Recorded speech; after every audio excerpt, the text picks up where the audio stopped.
Boa noite. Quantos aqui estão passando provações em sua vida? Levante sua mão, irmão. Vai passar, viu? Quem está feliz, levante a mão. Vai passar também. Eu vou falar amanhã de novo, viu, irmãos? Amanhã é terça, né? Terça, quarta, quinta e sexta.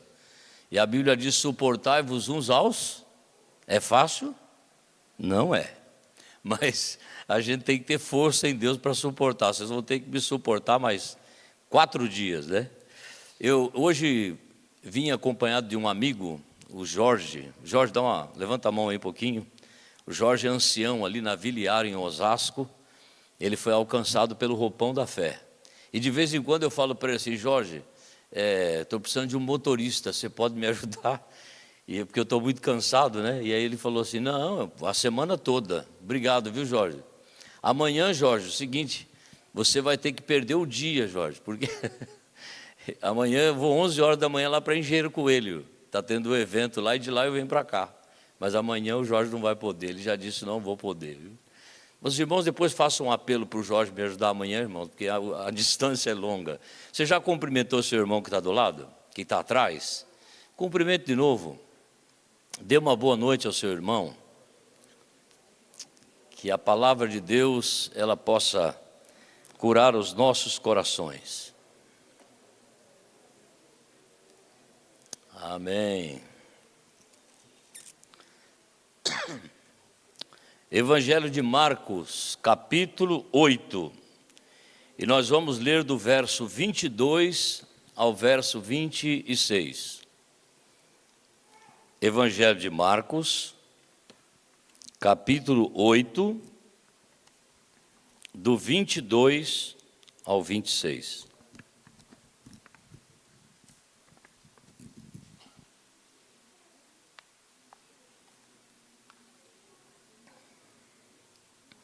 Marcos, capítulo 8, 22 ao 26. Você achou, irmão? Diga amém.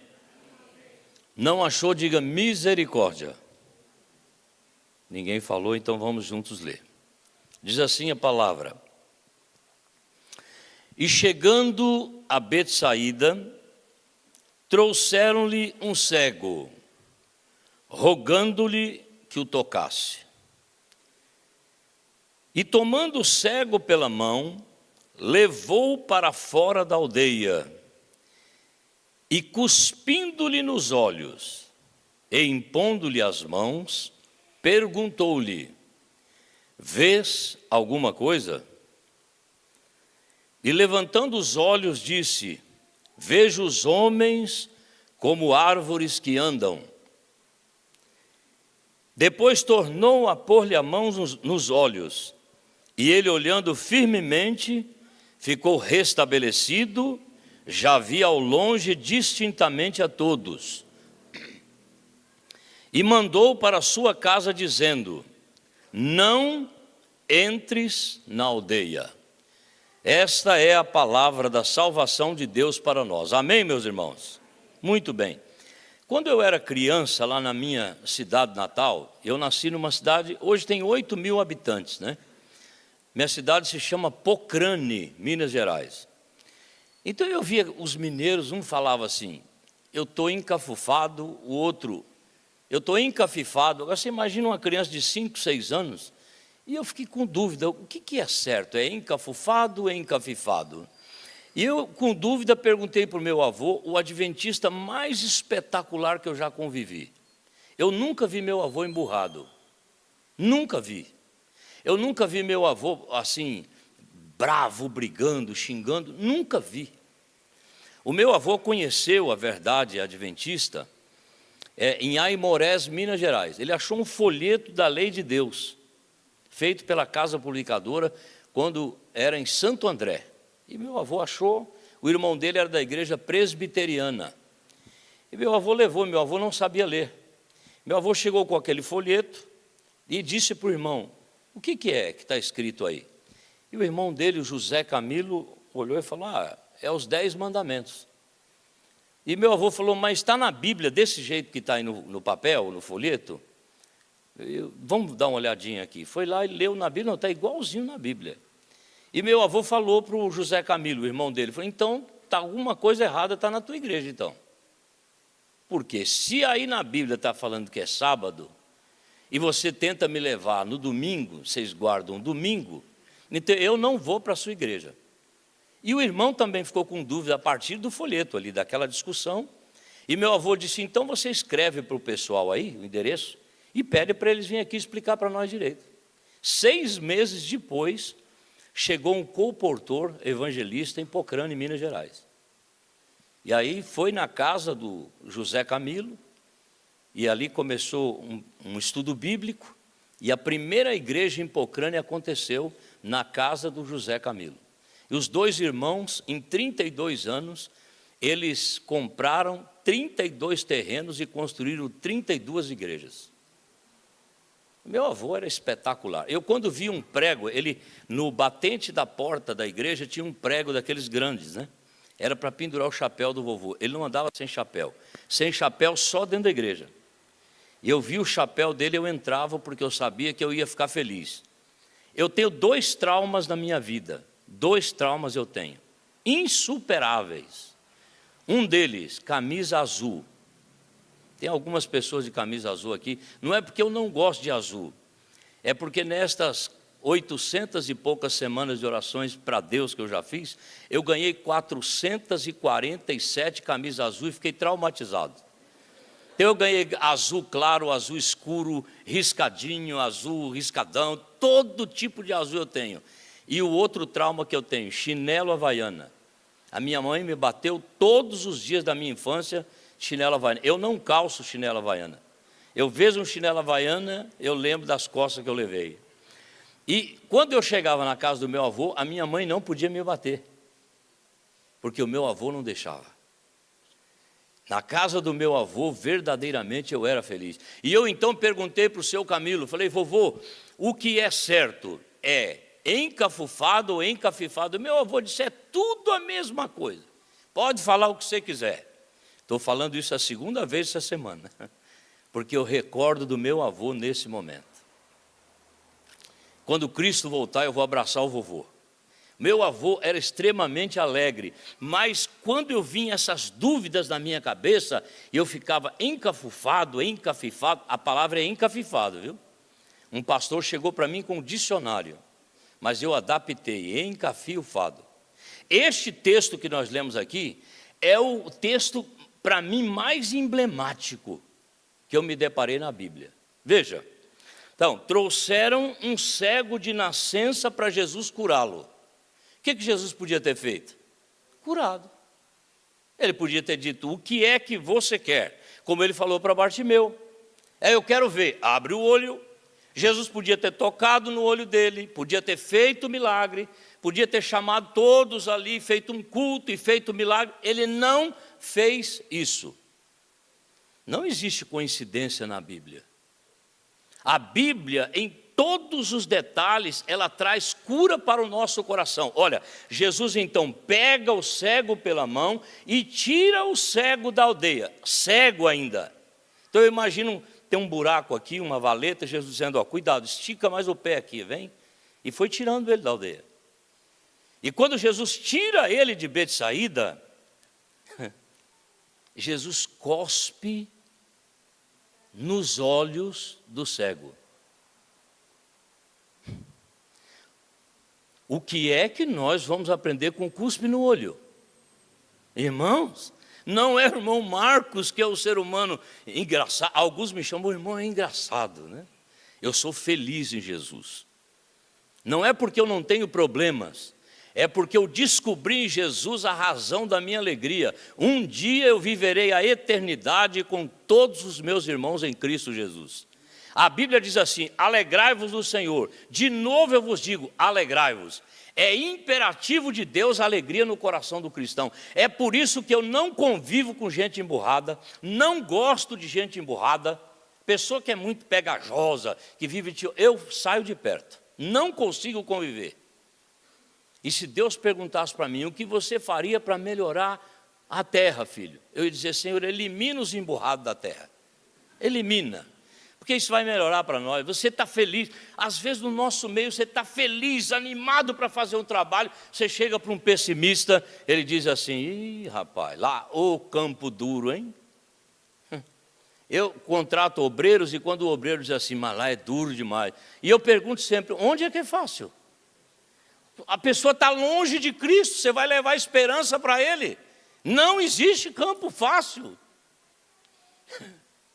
Então essa alegria de Deus no coração, irmãos, um dia nós vamos viver a eternidade com Cristo.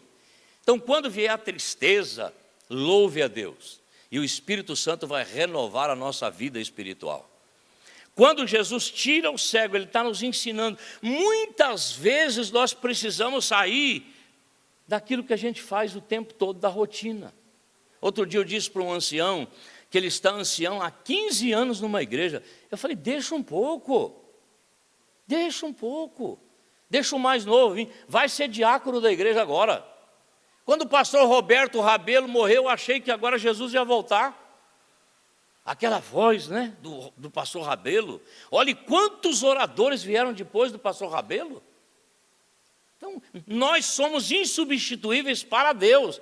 E eu disse para esse ancião, irmão, a hora que o senhor morrer, morreu. O dia que eu morrer, vão dizer, o irmão do roupão morreu. Morreu.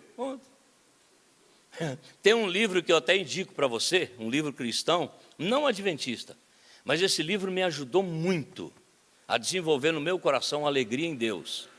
O título do livro é Eu Sou o Obstáculo.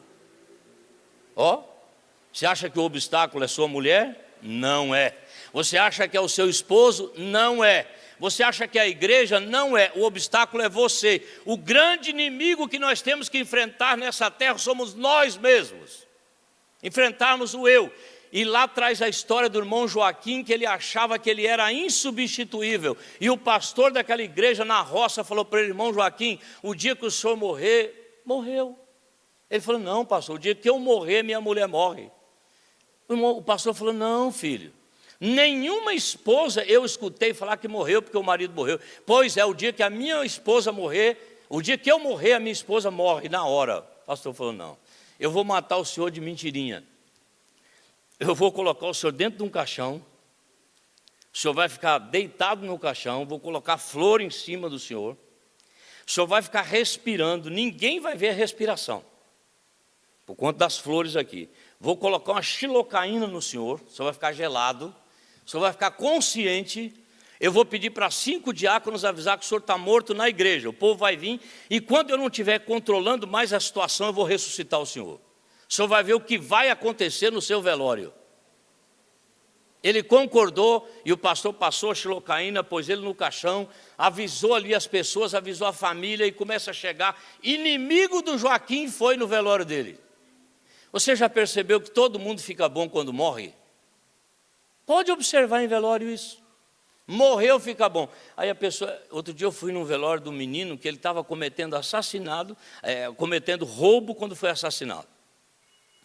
E aí eu estou lá escutando, um falar, mas era tão bom. E eu olhei, mas era tão bom. A pessoa fica boa quando morre. Você quer que todo mundo fale bem de você, irmão? Morre. Só vão falar bem de você. Aí no velório do Joaquim, está lá e chega inimigo do Joaquim, mas era um ser humano tão bom. E o Joaquim está lá, mas 15 anos que não falava comigo. Chegava o outro, o Joaquim morreu, e o pastor não deixando ninguém chegar muito perto. A viúva chegou com os filhos chorando ali. Mas o que aconteceu? Eu vou explicar já já. Quando estava incontrolável a situação, o pastor disse, gente, para um pouquinho todo mundo aí. Nesse momento, seguindo a palavra de Deus, Jesus ressuscitou a Lázaro e deu poder aos discípulos para orar e haver ressurreição. Eu vou orar e o irmão Joaquim vai ressuscitar. A viúva levantou e falou, não ore porque foi a vontade de Deus que ele morreu. Ele morreu, foi Deus que quis. Grave isso, nós somos insubstituíveis para Deus. Jesus tira ele para tirar ele da rotina, para tentar ensinar para mim e para você. Cospe nos olhos dele. Quem é mãe aqui, levante a mão. Só mãe. Fica com a mão levantada. Diante do que... Não abaixa a mão, as mães. Diante do que eu vou lhes perguntar, as senhoras serão tentadas a mentir ou omitir. Vocês estão dentro da igreja. Lembrem-se disso. A pergunta que eu lhes faço é: quantas das senhoras já tiraram sujeirinha dos olhos do filho aqui? Uma sujeirinha daqui com cuspe, com saliva. Fiquem com a mão levantada, por favor, assumem agora. Eu não vou almoçar na casa da senhora. Meus irmãos, vou fazer 60 anos. A minha mãe, a última vez que foi no restaurante, falou: filho, peraí. Eu falei: não, mãe, agora não. Está sujo aqui? Ela falou: tem uma sujeirinha, filho, aqui. Eu falei: eu vou no banheiro, mãe. E eu estou indo para lá e juntei tudo isso a partir desse texto. Por que mãe? Eu nunca vi pai fazer isso. Mas mãe, várias vezes. A mãe não quer que o filho seja visto sujo. A Bíblia diz: mesmo que uma mãe se esquecer de ti, eu jamais me esquecerei de ti. É amor. Quando Jesus passa saliva nos olhos do cego, está amando aquele menino.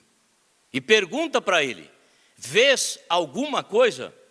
E ele disse: eu vejo as pessoas como árvores que andam. Ele nunca tinha enxergado.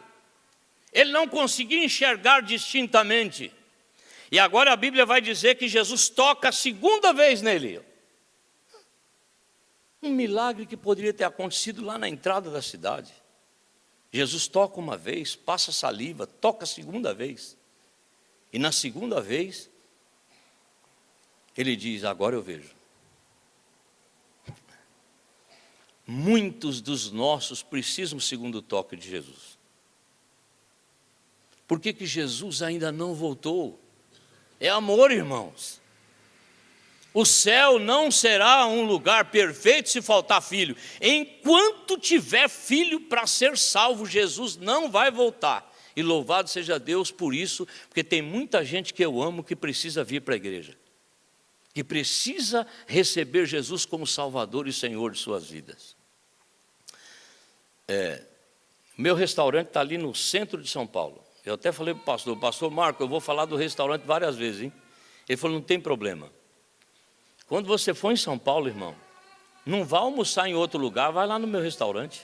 Quem aqui já almoçou no meu restaurante aqui? Já, tem bastante gente, né? Você que não almoçou, quando for lá em São Paulo, a referência é o Ministério Público de São Paulo. O restaurante está em frente. Então você vai lá. Então, no início ali, nós estávamos passando muitas dificuldades, porque meu restaurante faliu na Praça da Sé e eu fui para a Rua Riachuelo. Então o início foi muito complicado. E eu lembro que um dia, a gente trabalhando muito para ajustar as coisas que precisavam, eu estou lá no restaurante assim, trabalhando, correndo, e estava cheio, e faltava uma coisa e outra, e de repente para uma Kombi da Vigilância Sanitária. E desceram 4 pessoas. Desceu uma japonesa, uma senhora japonesa, uma mulher muito brava. Mas antes de eu continuar aqui, tem alguma mulher japonesa aqui? O Jorge está aqui, que é meu amigo, é roupão da fé, então está tranquilo, né?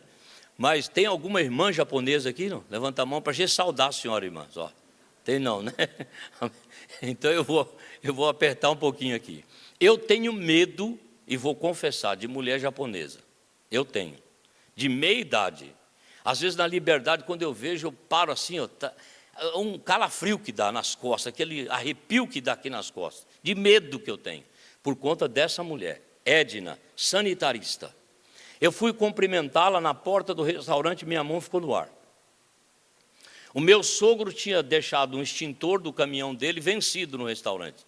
Aquele extintor foi o gatilho para aquela mulher começar a achar problema. E caixa d'água, e foi: olha, o senhor não pode, derrubar essa parede, aqui tem que ser assim, tem que aumentar a altura da cozinha, está baixa, e foi falando errado, o banheiro precisa ter aqui, não sei o quê, e foi, mas tudo estava errado, todo argumento, o restaurante cheio, todo mundo ouvindo, e eu me sentindo humilhado por aquela mulher. E quando não tinha mais para onde eu ia, eu estou sentado aqui, e não achava documento, e eu comecei a chorar. Eu estou chorando ali e ela falando alto ali, todo mundo ouvindo. E a minha esposa, Marco! Eu olhei, ela também olhou. Deixa ela fechar o restaurante. Ela disse que vai fechar, deixa fechar. Nós começamos nossa vida em 2 cômodos sem reboco. A gente volta atrás e recomeça a vida de novo. Deixa ela. E a minha esposa estava para pular nela de raiva que estava. E aí ela mudou. A partir daí ela já foi diferente. Bom, eu perguntei para ela, como é que eu faço com o pessoal que está almoçando? Ela disse, o senhor deixa todo mundo sair e não deixa ninguém entrar mais. E a comida? O senhor joga fora. Eu não joguei fora. Eu levei para minha casa, os funcionários levaram, dei para os moradores de rua. Mas eu fiquei 9 dias interditado. No 4º dia acabou o dinheiro. Você já percebeu que quando você está sendo provado, você está passando por angústia, você está sem dinheiro, os amigos somem? Possivelmente, se você não passou por uma situação dessa que Deus te ajude a nunca passar. Mas quando você passar, você vai passar sozinho. Deus vai te abençoar, se você permanecer em Deus. Mas vai ter poucas pessoas que vão te auxiliar. Foi eu e a minha esposa. E aí, quando chegou, não tinha dinheiro, a gente foi negociando, ajustando. Eu falei, não tem mais jeito, a gente tem que trabalhar segunda-feira, hoje é sexta-feira. Eu fui na prefeitura e protocolei a reabertura para segunda-feira do restaurante. Mas tinha muita coisa para fazer. Tinha pintura, tinha entulho, porque a gente tinha quebrado parede. Eu não tinha dinheiro para alugar uma caçamba de entulho.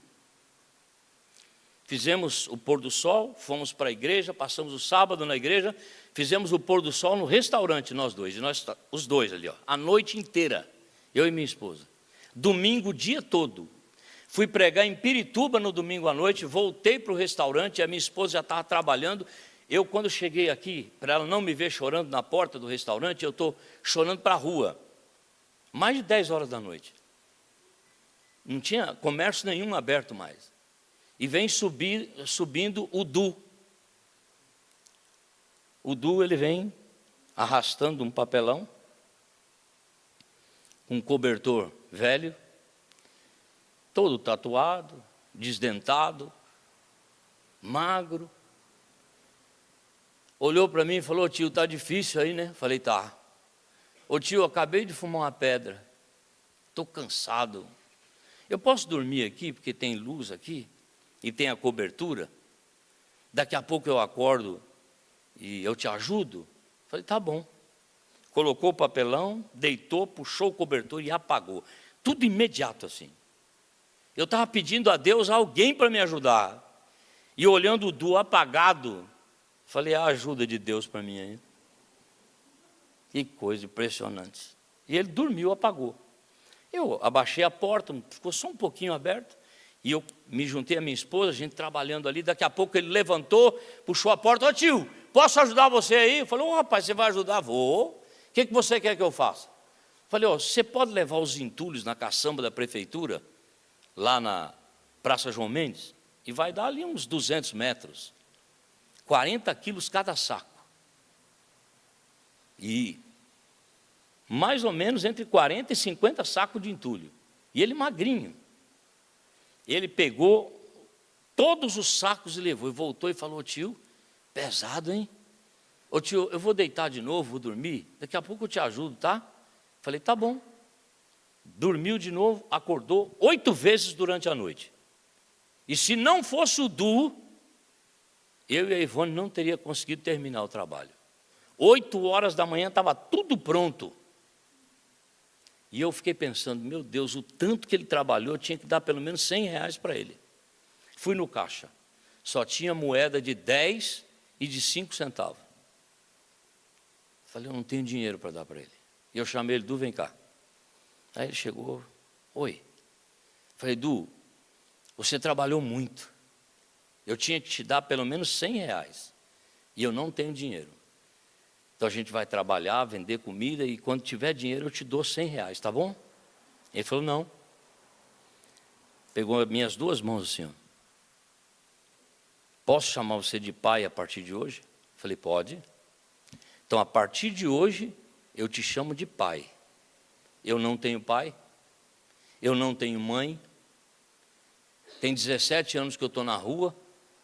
Eu não tenho ninguém. Então, pai, é assim, ó. Eu escutei você falar para a mãe. A japonesa vai vir aí. Vai dar tudo certo.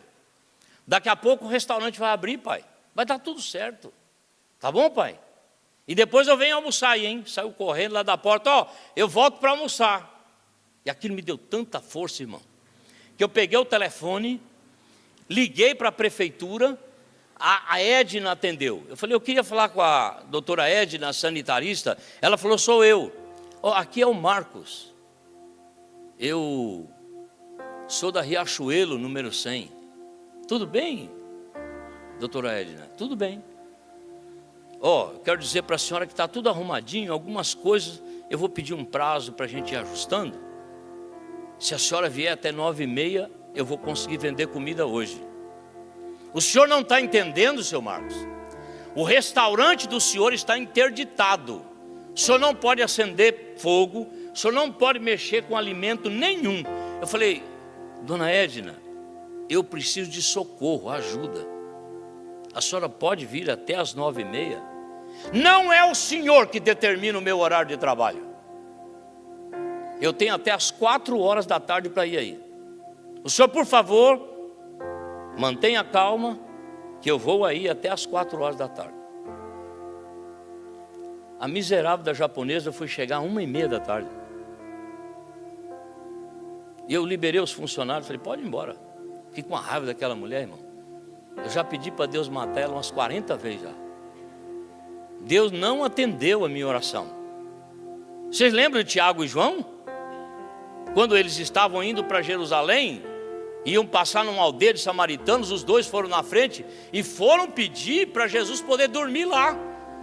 Diante dos 10 lá que foram curados, Jesus se manifestou diante do samaritano que voltou agradecido, publicamente. E agora eles não aceitaram que Jesus pudesse dormir lá, porque ele ia para Jerusalém. E o Tiago e o João voltaram, Senhor, que o Senhor quer que nós façamos uma oração para acabar com tudo que é samaritano da terra? É esse tipo de oração aí. Eu não sei se você já pensou em fazer isso para alguém. Eu já, e várias vezes. Deus não me atendeu. Louvado seja Deus por isso.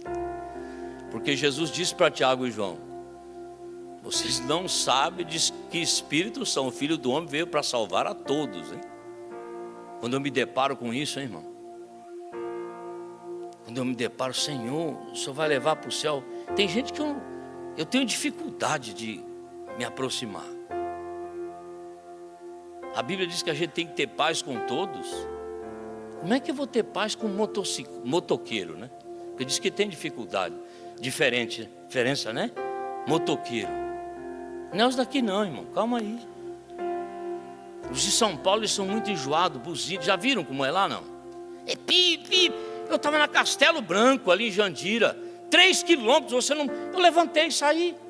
Estou lá, do lado do carro, não tinha o que fazer. Fiquei 4 horas para passar no pedágio. Vem um motociclista, um motoqueiro buzinando. Eu fiz assim, que é isso? Você está buzinando por quê? E ele está vindo a uns 30 por hora. Você está buzinando por quê?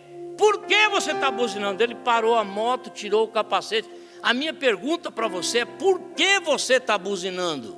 Por quê? Ele olhou para mim e falou, não sei.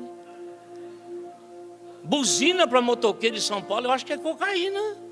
É um negócio impressionante. É o tempo todo. E aquilo me dá uma raiva, a ira vem. Mas a Bíblia diz, irai-vos e não o quê? Pequeis. Eu não posso ir lá e, né? A vontade às vezes que dá na gente.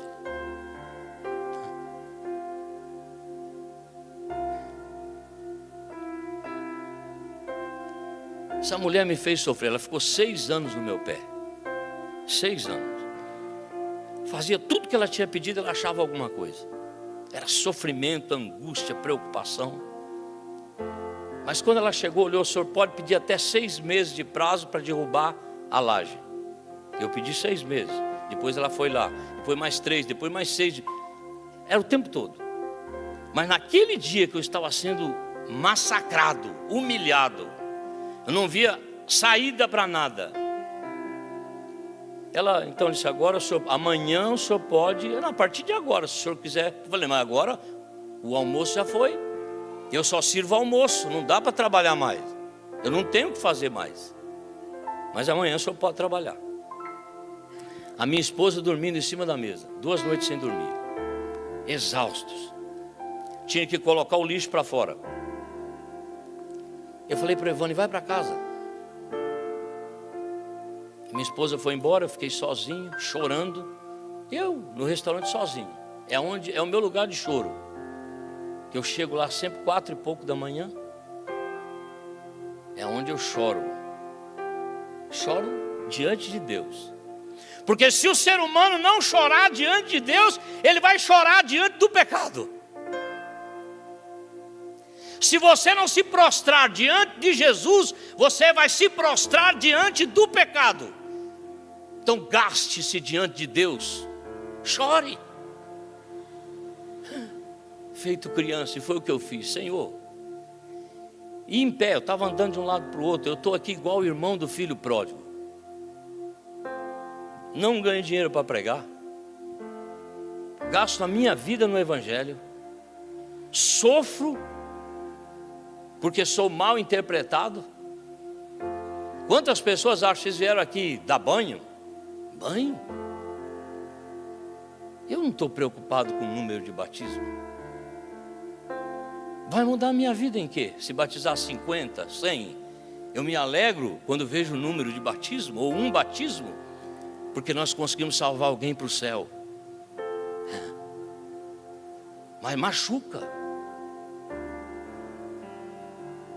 As maiores dificuldades que a gente enfrenta é internamente.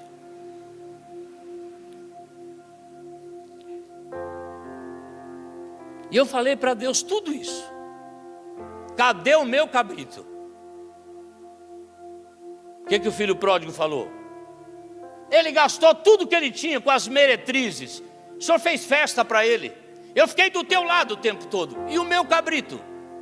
É isso aqui só que eu queria falar para Deus. Fui lá na Bíblia, Lucas 15. Fui lá no filho pródigo. Cadê o meu cabrito, Senhor? Eu estou chorando, chorando. A porta estava um tantinho aberta, porque tinha 3 sacos de lixo para colocar para fora. E só pode pôr o lixo depois das 5. Aí o Du passou lá fora, abaixou. Está chorando aí, pai? Eu digo, estou. Posso entrar? Eu digo, pode. Abriu a porta. Du fez faculdade de filosofia. Conhece tudo sobre política. Du entrou e começou a xingar o Lula. Ele começou pelo Lula. E foi senador, deputado, falando o nome de um por um, ministro, foi falando. E um palavrão pior do que o outro. Xingando, xingando, xingando. E ele me vendo chorando e olhava, me via xingar e falava de deputado do Brasil. Por que um país desse rico está desse jeito? E falava e xingava, xingava. Agora você imagina um cara 3 anos sem tomar banho, irmão. Quando ele me ajudou, estava ali aberto, tinha sujeira, eu não percebi, não senti o mau cheiro. Agora tudo limpinho. Ele chegou até onde eu estava e me beijou a testa. Eu estava sentado, beijou minha testa. Eu não gostei muito. Ele se afastou e viu a Bíblia aberta. Falou outro palavrão. E agora eu quero confessar o que eu fiz aqui. Eu não falei palavrão. Mas aquele palavrão que ele falou, eu falei verbalmente. Esse aí é para japonesa, Senhor, que ele falou. Eu só direcionei para japonesa só, né? Não falei o palavrão, mas eu direcionei para ela. Judiou demais de mim. O Du falou, pai, na Bíblia aí, eu não leio a Bíblia. Na Bíblia não tem um cara que chama Jó? Eu falei, tem. Esse cara não perdeu tudo? Eu falei, perdeu. Esse cara largou Deus, pai? Eu falei, não. Então, pai, olha para mim. E eu olhei, pai, não larga Deus, viu? Porque Deus não vai largar você, pai. Você mata a minha fome todo dia, por isso que você é meu pai. Pai, o restaurante amanhã vai abrir, pai. Amanhã nós vamos vender comida, pai. Tá tudo certo, pai. Eu não tenho onde morar, pai. Eu não tenho onde um cobertor eu não tenho, pai. E está tudo certo, pai. Deus está no comando. Ele é o grandioso, pai. Foi um dos apelos mais espetaculares que me mexeram comigo. Foi o de um usuário de droga. Eu voei nele, abracei ele, dei 10 beijos nele. E ele falou: solta, pai, solta. Está tudo certo, pai. Vai dar tudo certo. Eu falei: não está certo. Não está certo porque você foi a boca de Deus para mim. E eu quero levar você para a minha igreja. Ele deu um pulo e falou: não fala de igreja não, pai. Eu não gosto desse negócio de igreja não, pai. Esses crentes que ficam aí parecendo tudo santo, não gosto disso não. E outra coisa também, tem aqueles capeta rodando lá, eu não gosto disso aí não, pai. Eu falei: na minha igreja não tem não. Na minha igreja, se o capeta se manifestar, nós vamos tirar para não atrapalhar o culto. E o diabo vai embora se não sair na hora. Na minha igreja não tem isso não, Du. Eu queria levar você na igreja. Eu falei: não, pai, não fala de igreja para mim não. Du, vamos na minha igreja, uma vez só. E a partir dali foram 3 meses eu chamando ele para ir na igreja. Du, eu queria que você visse o roupão da fé, Du. Vamos. E eu comprei uma roupa para ele. 3 dias depois estava tudo sujo. E ele aceitou ir na igreja. Estava fazendo semana do roupão da fé lá em Santo André. Eu falei: Du, ó, lá tem um pessoal legal, uns jovens louvando a Deus, você vai gostar. E quando chegou na igreja, ele foi comigo. Ele com a roupa legal, ele falou: pai, deixa eu ficar aqui na Kombi. Depois que acabar o culto, a gente vai para casa. Eu não quero ir na igreja não. Eu falei: Du, ó, escuta só. Tá vendo? Era Fortes e Corajosos que os meninos estavam cantando. Vamos entrar lá. Ele entrou, irmão. Quando ele chegou na porta da igreja, que ele viu os jovens lá na frente, carrom, guitarra, teclado, e os jovens, os meninos, meninas lindos lá na frente louvando a Deus. O Du foi pelo meio do corredor no ritmo do hino assim, ó. E foi no corredor lá na direção deles assim, ó. Um miserável de um fariseu. Fariseu é aquele tipo de santarrão, aquele que fica pegando no pé de todo mundo na igreja. Graças a Deus aqui não tem não, irmão. Vocês já viram falar disso aí, né? Gente muito santa, gente muito certinha. Normalmente esse tipo de gente mantém pecados secretos no coração. Pessoa que pega muito no pé dos outros tem problemas seríssimos. E normalmente é no 7º mandamento.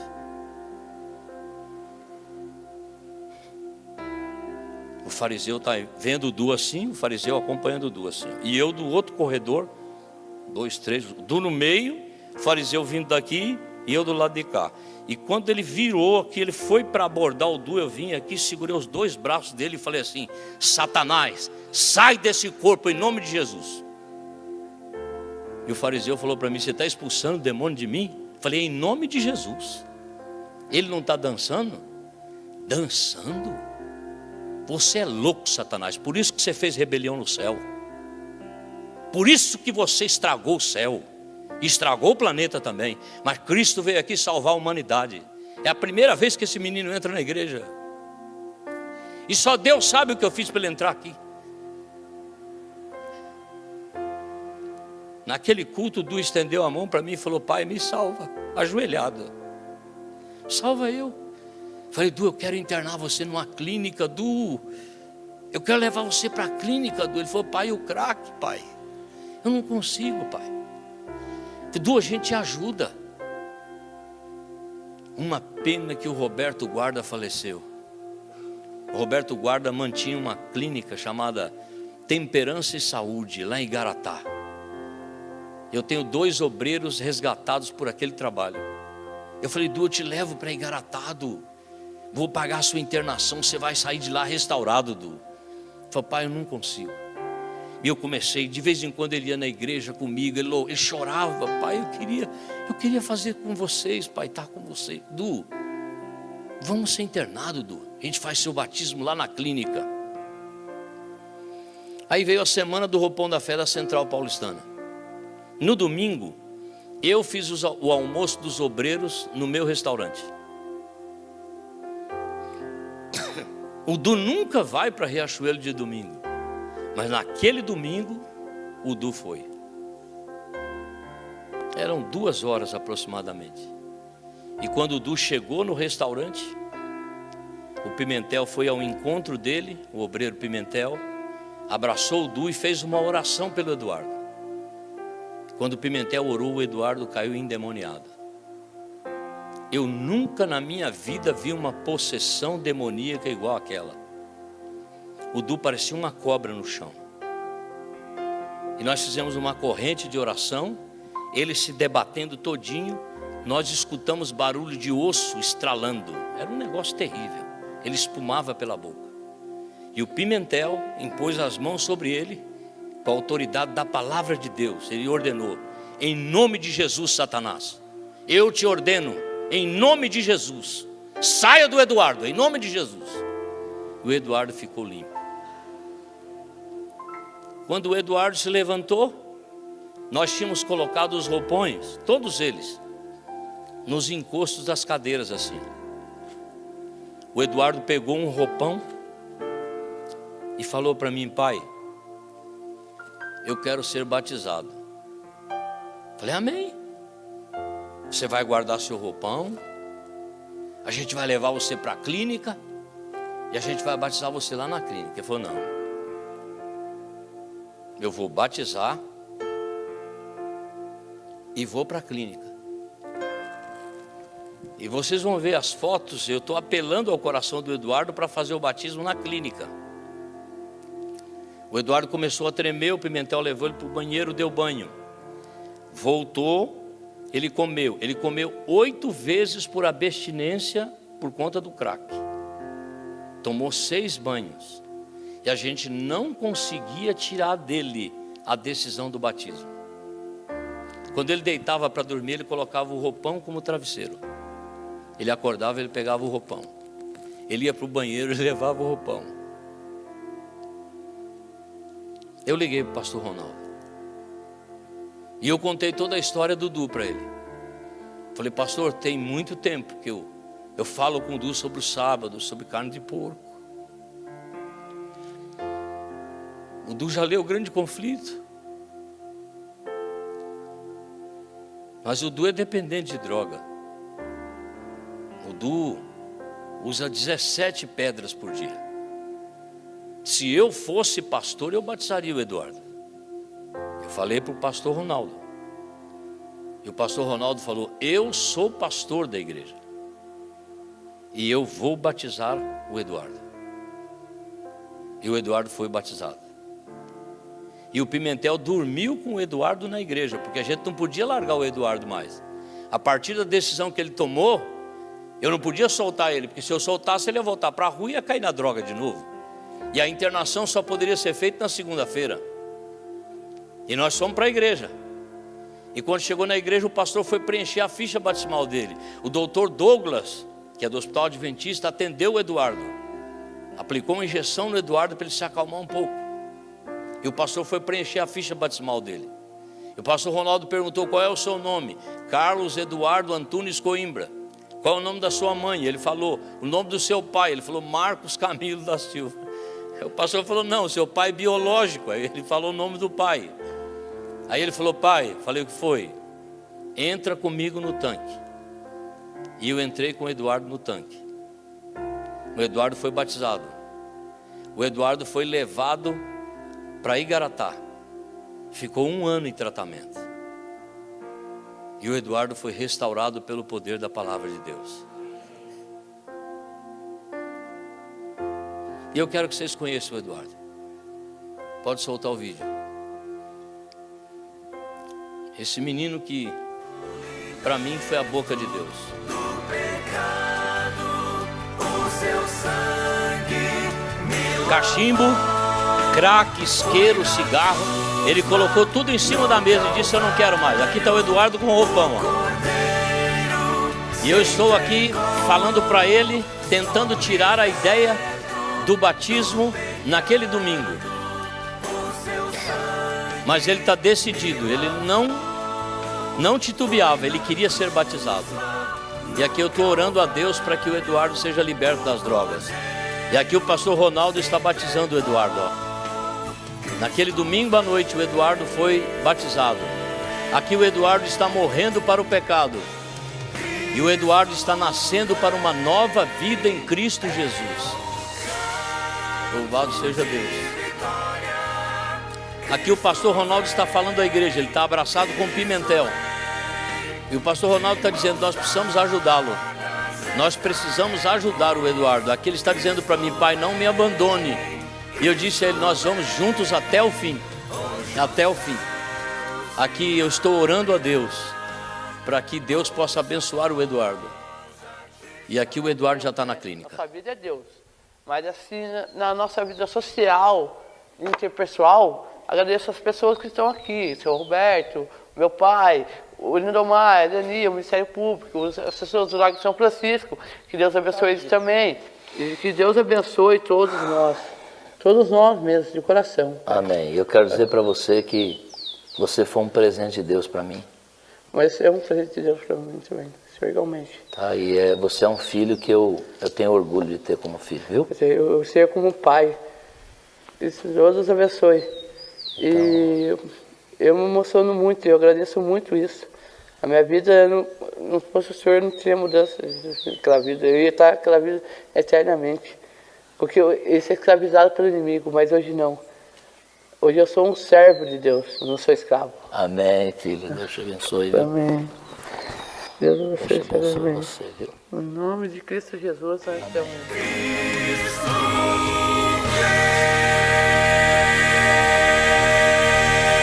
Amém, irmão? Está firme na fé.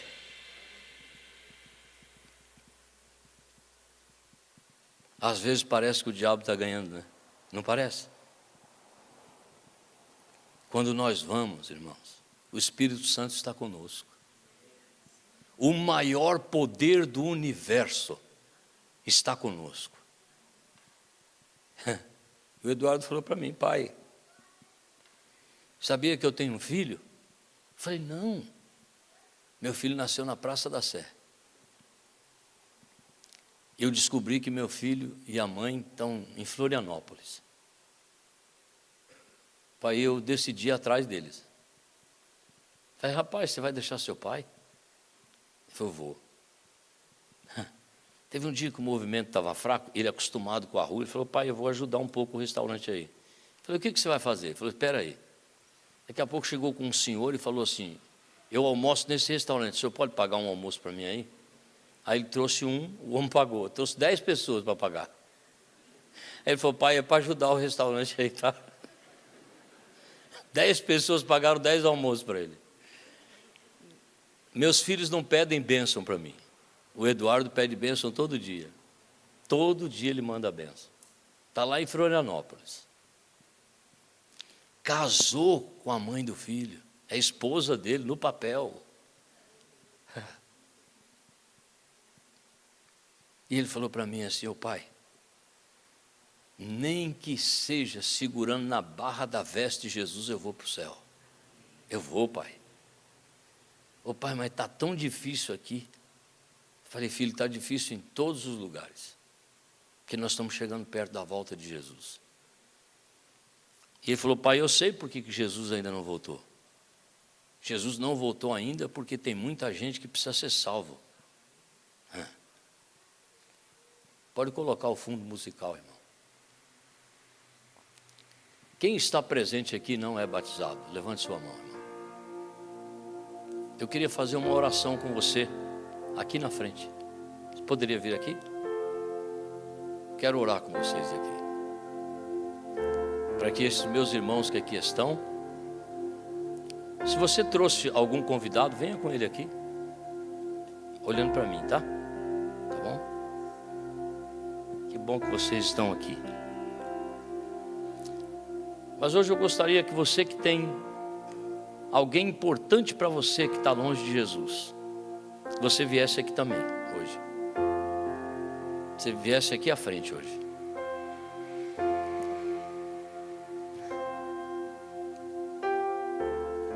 Você que tem filho, marido, mãe, pai.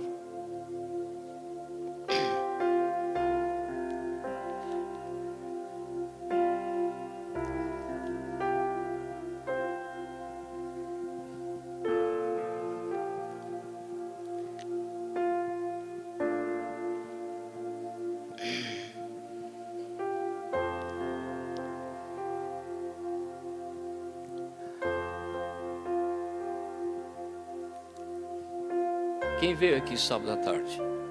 Sábado à tarde, quem veio?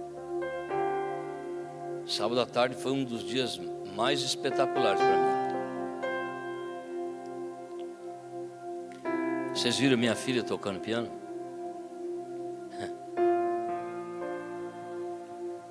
Minha filha ficou 8 anos fora da igreja.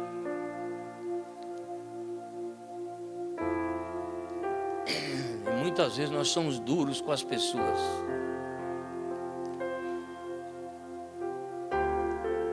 Teve um sábado que eu preguei na Central Paulistana. E quando eu estava cumprimentando os irmãos, chegou um ancião da igreja e falou para mim: e aí, Marcos? Está ganhando o mundo e perdendo a casa, né?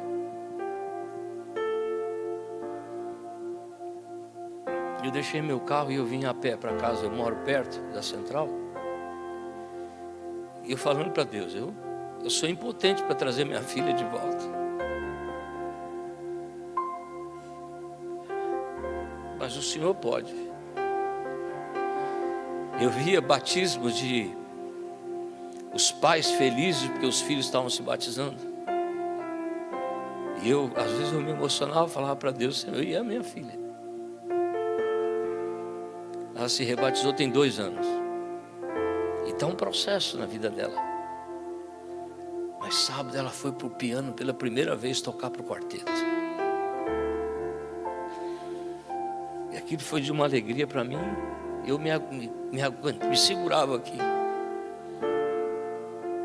Porque eu não quero entrar no céu sem minha filha. E eu quero dizer para você que é pai, que é mãe: você não vai entrar no céu sem sua filha, sem seu filho.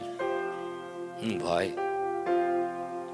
O que vai importar a eternidade para nós, sem a nossa herança. Nós vemos as famílias todas reunidas no céu.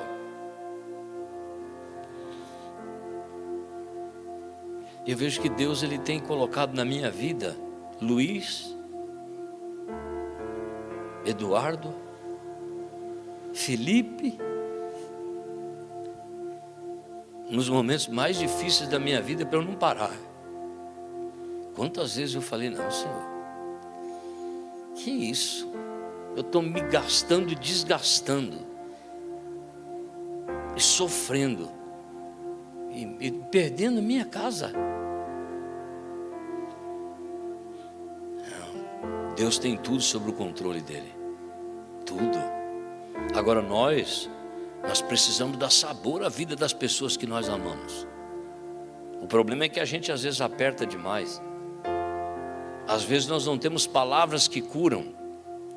Palavras como a do Eduardo, quando eu precisei. Deus não vai largar você, pai.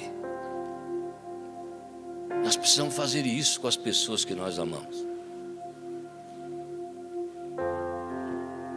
Então hoje aqui, eu convidei vocês para virem aqui. Porque hoje vocês vão receber um presente. Quem não recebeu ainda, é um roupão de batismo. Isso aqui é seu.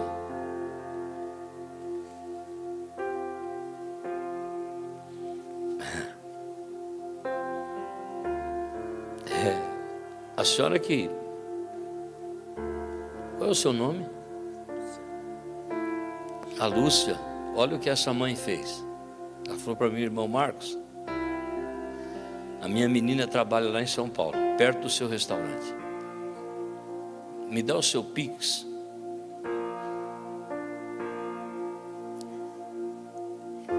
Que eu vou pagar umas refeições. E eu vou dizer para ela: vai almoçar nesse restaurante. E você me ajuda a trazer ela de volta.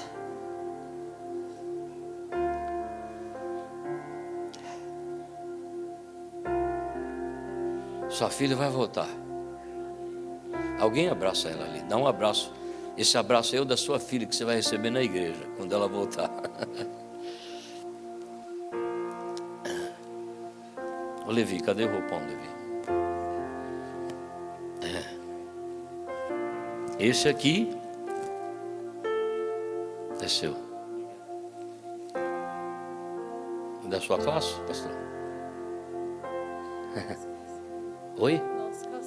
É o filho. Cara, tu vai batizar com o roupão da fé, hein? E roupão da fé é o seguinte: roupão da fé não joga a toalha, ele não desiste. Roupão da fé cai e levanta, cai e levanta. Esquece disso não, tá? Sabe quem é que vai para o céu? Não é quem é perfeito. Quem vai para o céu é quem não desiste da caminhada. Esses vão para o céu. A santificação começa no batismo. É justificação, é justiça de Deus imputada sobre o pecador, por isso a pessoa é batizada. Ela não é batizada porque está tudo certo na vida. Ela é batizada porque aceitou a justiça de Cristo. No batismo começa a santificação e leva a vida inteira do pecador. Glorificação é na vinda de Jesus. O problema é que muitas vezes a gente quer que a glorificação seja agora. Eu estou me preparando. Eu não estou preparado.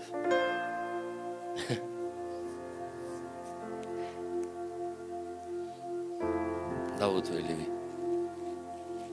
Esse aqui é o seu. Deus te abençoe, viu? É desbravador? Não? Vocês dois são. Já é batizado? Já é batizado? E vocês estão ajudando um amigo. É isso aí, cara. Qual? Cadê o Luiz? Vem cá, Luiz.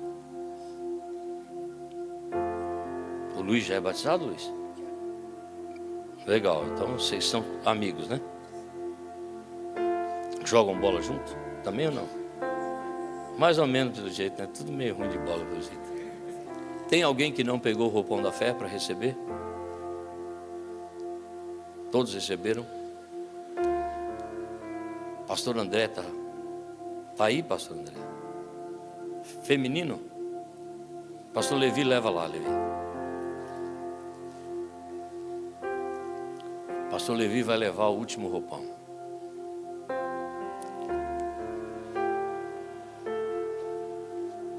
Amanhã nós vamos voltar aqui.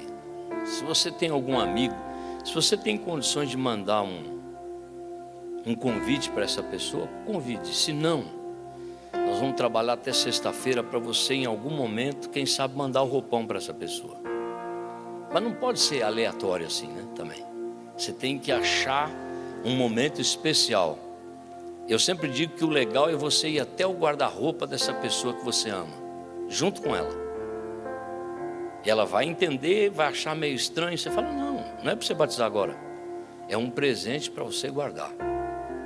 Eu vou estar orando pelo teu batismo. E pendura lá no guarda-roupa e deixa lá. Esse ano foi mais de 100 batismos de pessoas que tinham roupão guardado há mais de 4 anos. É o Espírito Santo que vai trabalhar para que a pessoa possa voltar para Jesus. Amém? E para a sua filha eu vou entregar. Para as duas. Vai ter que pagar muito pix lá de almoço. Amém? Amém. Vale a pena, né? Se faltar dinheiro, a senhora avisa que eu dou de graça para o almoço, tá bom? Amém, irmão. Amém. Eu vou fazer oração. O quarteto muito bom, inclusive, hein? Eles vão cantar depois da oração, para nós irmos para casa abençoados por Deus. Amém? Senhor nosso Deus e nosso Pai, hoje a Tua palavra, Senhor, veio ao nosso coração mostrar para nós este menino lá em Betsaída, cego de nascença, que trouxeram ele para Jesus curá-lo. Jesus pega ele pela mão e tira ele lá de Betsaída. Jesus passa saliva nos olhos dele toca naquele menino, faz perguntas para ele e toca a segunda vez no menino. Obrigado, Senhor, porque o Senhor é um Deus que nos ama. O Senhor que às vezes passa saliva em nossos olhos, para que a gente possa enxergar perfeitamente, distintamente, porque muitas vezes a gente não consegue enxergar claramente as coisas, mesmo conhecendo a Tua palavra. Mas obrigado, Senhor, porque o Senhor não desiste de nós, e nós não podemos desistir das pessoas que nós amamos, dos nossos filhos, dos nossos pais, dos nossos cônjuges. Que nós possamos viver a cada dia, Senhor, em Deus, porque quando nós vivemos em Deus, a esperança de que eles vão voltar, existe um Deus que opera milagres na vida destas pessoas e de todos nós. Então a nossa oração é que o Senhor possa trazer de volta os nossos queridos, assim como o Senhor fez com a minha filha. E como eu chorei, como eu clamei ao Senhor, em momentos difíceis da vida dela, que ela desacreditou até de Deus.